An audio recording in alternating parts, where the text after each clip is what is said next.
आपको आलू बुखारे की चटनी बनाना सिखाऊंगी। इसके लिए आपने आलू बुखारे यानी ड्राइड प्लम ले लेने हैं 200 ग्राम। इसको आपने रात भर पानी में भिगो के रखना है ताकि अच्छे से सॉफ्ट हो जाए। साथ में आपको चाहिए होंगे स्पाइस्ड सेसमी सीड्स यानी सफेद तिल 1 teaspoon, salt 1 teaspoon, red chilli powder ½ teaspoon, 1 small piece of ginger, अदरक का एक छोटा सा टुकड़ा, 1 teaspoon white vinegar, 1 pinch of red food colour और साथ में आपने ले लेनी है व्हाइट शुगर। सबसे पहले आपने क्या करना है कि जो आपने आलू बुखारे भिगो के रखे हैं इसमें से आपने इसके सीड्स अलग कर लेने हैं और इसका पल्प अलग कर लेना है।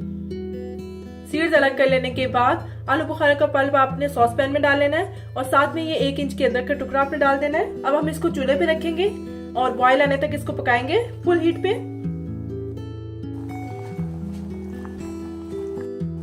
जब इसमें इस तरह से बॉयल आ जाए और इसके बबल्स बनने लग जाए तो फिर आपने डाल देना है इसमें ठंडा पानी।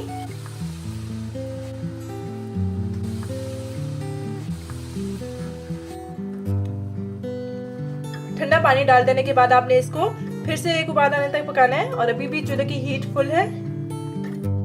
ये देखिए फिर से बबल्स बनने लग गए। अब आपने चूल्हे की हीट लो कर देनी है और साथ में ही आपने ऐड करनी है sugar, salt, red chilli powder, सफेद तिल, white vinegar, red food colour.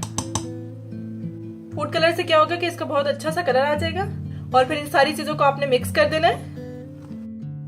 अच्छे से मिक्स कर लेने के बाद आपने इसको लो हीट पे पकने के लिए रख देना है जब तक इसका अच्छा सा टेक्सचर नहीं आ जाता। चटनी हमारी तैयार हो चुकी है। इसको मैंने लो हीट पे 2 घंटों के लिए रख दिया था और ये देखिए इसका टेक्सचर आप चेक कर लें।